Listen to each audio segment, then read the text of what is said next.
In the spring of 540, Justinian was not prepared to fight a war on his eastern border.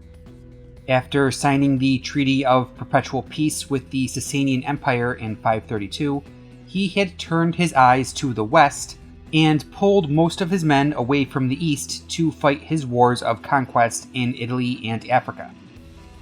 Khosrow, the Sasanian king, couldn't help but notice this. He knew that the Romans weren't ready to defend against an invasion, and he really didn't like the fact that the Romans were having so much success in the west. So when Ostrogothic envoys arrived in Ctesiphon in 539, warning Khosrow that their Italian kingdom would soon fall and that Justinian would use their resources to bring the war to him, the king knew that it was time to take action. He would lead his army into Roman territory in the spring of 540 before Justinian could make peace in the west. Khosrow did not plan to gain territory at this point. He knew that any territorial gains would be difficult to hold once the Romans made peace with the Ostrogoths. But he could get money. Lots and lots of money. And furthermore, he could make life harder for Justinian, which was certainly a major plus. Khosrow's army moved along the south side of the Euphrates River and encountered no direct opposition. He wisely bypassed the Roman city of Circasium, which stood on the opposite bank of the river and was very well defended. He instead targeted Zenobia, which was less defended, but determined that it would not be worth the fight it would take to extort money from them, so he continued deeper into Roman territory. When Khosrow came upon Sura, though, it is written that his horse neighed and stomped its feet on the ground. And Khosrow saw this as an omen, and prepared to take the city by force. The Roman defenders withstood the first day's attack, but took heavy losses, including the commander of the garrison. The Sasanians returned to their camp for the night, planning to resume their assault the next morning. But with their leader killed, the defenders were disheartened and instead sent the city's bishop to plead with Khosrow for peace. According to Procopius, this bishop, quote, threw himself on the ground and with tears supplicated him to spare a pitiable population, and a city altogether without honor in the eyes of the Romans, and one which, in past times, had never been of any account to the Persians, and which never would be such thereafter. He then promised Khosrow a hefty ransom in the hopes that the king would spare the city. Khosrow informed the bishop that he would consider the offer, and told him to return to Sura while he discussed his options with his advisors, implying that there was a deal that would be reached very soon. He then ordered a few of his most trusted guardsmen to escort the bishop back to the city and to ensure his safe return. When the party reached the gates, the men inside Sura could see that the bishop and the Sasanian guards were getting along perfectly, joking with each other, and laughing. It seemed like everyone was on friendly terms. The city's defenders logically assumed that a peace deal had been reached, and nonchalantly opened the gates, allowing the entire party to enter to cheers and applause from all the people who were just happy to not have to fight. The defenders then tried to close the gate, but Khosrow's men sprung into action and damaged the mechanism, preventing the gates from closing and locking. Before the Romans could piece together what had happened, Khosrow's army suddenly appeared in the distance, rapidly approaching. With the gates not functioning, the Sasanians were able to easily break into the city, and they would show no mercy. Sura was burned to the ground, with a majority of its citizens either killed or taken into slavery. Up to this point, Khosrow had been traveling with a Roman envoy. But after destroying Sura, Khosrow sent the envoy back to Constantinople to tell Justinian of the ferocity he had shown in sacking the city. This wasn't just about Sura itself. This was about sending a message. The Sasanians were here, they couldn't be stopped, and anyone who resisted would face a terrible fate. And Roman citizens across Mesopotamia got the message loud and clear. The next major city on Khosrow's warpath was Hieropolis, which held a Roman garrison under the command of Byztory. When Byztory heard that Khosrow was approaching, he gathered together his best soldiers and planned to head out into the hills surrounding the city so that he could lead raids against the Sasanians as they approached. Or at least that was the plan. That never really happened, though. Byztory and his men just seemed to have vanished at this point, with neither the people of Hieropolis or the Sasanian army having any contact with them. Procopius has accounts of Byztory appearing later on, but his whereabouts as of now, during this crucial period, are unknown. So Hieropolis was effectively left on its own. The city's remaining leadership panicked and chose to offer Khosrow 2,000 pounds of silver to save their own skins. And this was an offer that the Sasanians accepted. Meanwhile, Justinian believed that Antioch would be Khosrow's next target. Justinian's cousin Germanus was fresh off his victory over Stotsis in North Africa, and the emperor had appointed him Magister Militum. Germanus was then sent to Antioch with 300 men to reinforce the city. But even with these additions, Antioch was severely outnumbered. Germanus evaluated the situation and noticed that there were some significant weaknesses in the city's walls. Worse yet, he even took note that these weaknesses were in a position that Khosrow would almost definitely attack given the geography of the surrounding area. Germanus ordered these areas repaired, but was told that there wasn't enough time to complete the work. If the Sasanians arrived while the repairs were taking place, the enemy would see the weaknesses and would know just where to attack. So, according to these engineers, there was simply nothing that could be done.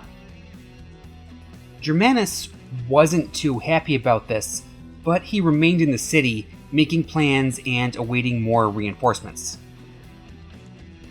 When no reinforcements came, he started to wonder if he was actually a hindrance to the overall defense.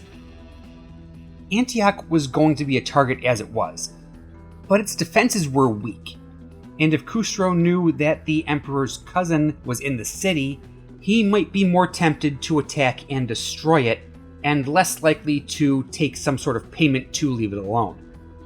The Antiochian leadership had the same idea. They held a meeting with Germanus to discuss the defensive strategy, and it was decided that Germanus should escape the city, while the citizens offered Khosrow a ransom to leave them alone.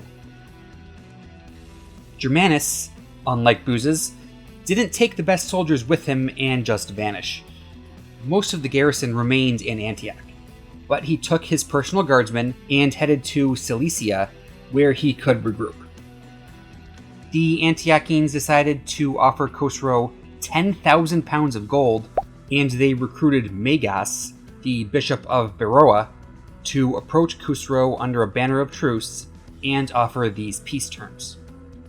The bishop was sent off with the terms, but shortly after he left, envoys from Constantinople arrived, along with the long-promised reinforcements. The ambassadors, acting on orders from Justinian, refused to allow Antioch to pay the ransom. Megas did not know this as he approached the Sasanian army, which was now outside his hometown of Beroa. Here, Khosrow demanded 4,000 pounds of silver from the Beroians, but the city could only muster 2,000 pounds and hoped that it would be enough to appease the king. But it was not. An angry Khosrow ordered the city attacked and burned. Magos was able to negotiate for the lives of some of the citizens, but the city itself was decimated, and Khosrow took what riches remained. Most of the Roman garrison surrendered and joined the Sasanian army, claiming that their pay was several months late and that they no longer held any allegiance to the Roman Empire. Khosrow then took his new recruits and marched towards Antioch. With the new reinforcements and the new orders from Justinian, though, the Antiochians were now confident that they could withstand an assault. So when Khosrow arrived, he sent an ambassador to threaten the city to implore them to surrender, but the guards shouted insults at him and even fired arrows in his direction from atop the city's walls. Khosrow was not going to take that lying down and ordered his full army to launch an attack on the city. Now, remember when I said that Germanus thought that portions of the walls needed to be strengthened, but that there wasn't enough time to complete the necessary work? So, crazy thing, that comes back around to bite the Romans.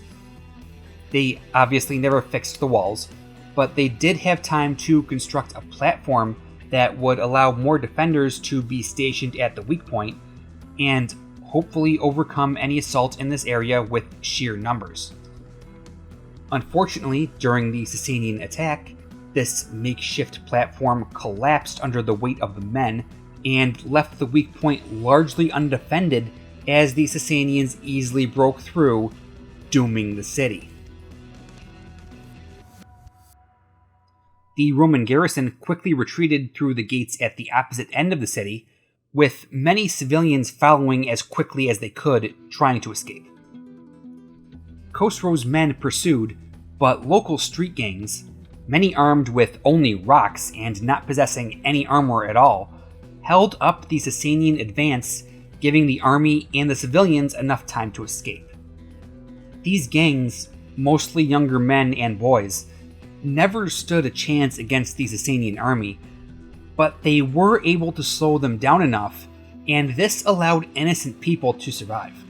But once these street gangs were broken up and all of the resistance was gone, the Sasanians brutally sacked Antioch, looting its riches and burning most of it to the ground. The remaining citizens were killed or taken as captives. When the Roman ambassadors tried to pay Khosrow to stop the carnage, they learned that the price of peace was now 50,000 pounds of gold, as well as an annual payment of 5,000 pounds of gold to Khosrow, a price far steeper than what the Romans were originally going to offer. But this hefty price was agreed to. The Romans just wanted the carnage to end. And Khosrow took his gold, his loot, and his prisoners, and departed from a burned and decimated Antioch. But the king did not return directly to Persia. He first went to Seleucia, where he bathed in the Mediterranean and then made religious sacrifices. He then turned around and headed back east, but again, not directly. He stopped outside Apamea because he just wanted to see it, like a tourist. Or at least that's what he told the Roman ambassadors that were still in his camp, accompanying him back to Ctesiphon. But of course, Khosrow had no intention of walking the streets wearing a fanny pack and flip-flops, and everybody knew it. When the people of Apamea heard that Khosrow was headed their way, they were understandably very scared, and they turned to God to save them. Apamea at that time held what was thought to be a piece of the true cross, the cross on which Christ had been crucified. The people of Apamea held this relic with great reverence and begged their priests to parade it around the city, hoping to pray with it before Khosrow arrived. The priest obliged, and, according to Procopius, then indeed it befell that a sight surpassing both description and belief was there seen. For while the priest was carrying the wood and showing it, above him followed a flame of fire, and a portion of the roof over him was illuminated with a great and unaccustomed light. And while the priest was moving through every part of the temple, the flame continued to advance with him, keeping constantly the place above him in the roof. So the people of Apamea, under the spell of joy of the miracle, were wondering and rejoicing and weeping, and already all felt confidence concerning their safety. When Khosrow arrived in the city, he demanded a tribute to avoid his wrath. The Apameans presented him with 1,000 pounds of silver, and Khosrow accepted, sparing the city any further harm. Procopius actually attributes this to a miracle, stemming from the veneration of the alleged piece of the true cross. Or maybe Khosrow just wanted to take more money without risking lives on his way back to the east. Whatever. Anyway, after accepting the city's riches and generously agreeing not to murder every man, woman, and child present, Khosrow decreed that chariot races should be held in the hippodrome as a celebration. But these were not to be normal chariot races. As I mentioned in the video on the Nika riots, there were two chariot racing factions at this point. One was the Greens and one was the Blues. And Justinian famously supported the Blues. So when these races were held in Apamea, Khosrow saw to it that the Green faction would be victorious in every race. And he did this just to spite Justinian. The pettiness here is off the charts. After these sham races, Khosrow set out again for Persia, but he would hit major cities along the way, grabbing as much money as he could. He extracted cash from Chalcis, Carrhae, and Constantina on his route back. Also, Khosrow was still dragging along with him many of the prisoners that he had taken in Antioch. He initially wanted to exchange them for yet more money, but imperial officers had forbade cities from paying even more ransom, even if it meant buying the freedom of Roman citizens in captivity. So these citizens would instead be marched eastward into Sasanian territory and made to settle in a new city south of Ctesiphon, at a place called Way Antioch Khosrow. The rough translation of this is the better Antioch built by Khosrow. There are some later accounts that say that this was an exact replica of the Antioch that Khosrow had burned, but that's almost certainly untrue. It's more likely that these captives would have been forced to build much of Way Antioch Khosrow themselves after having been taken from their homes and dragged for miles across the Roman-Sasanian border, resulting in death and suffering. For Khosrow, this was the cherry on top of the sundae. His invasion had been an astounding success.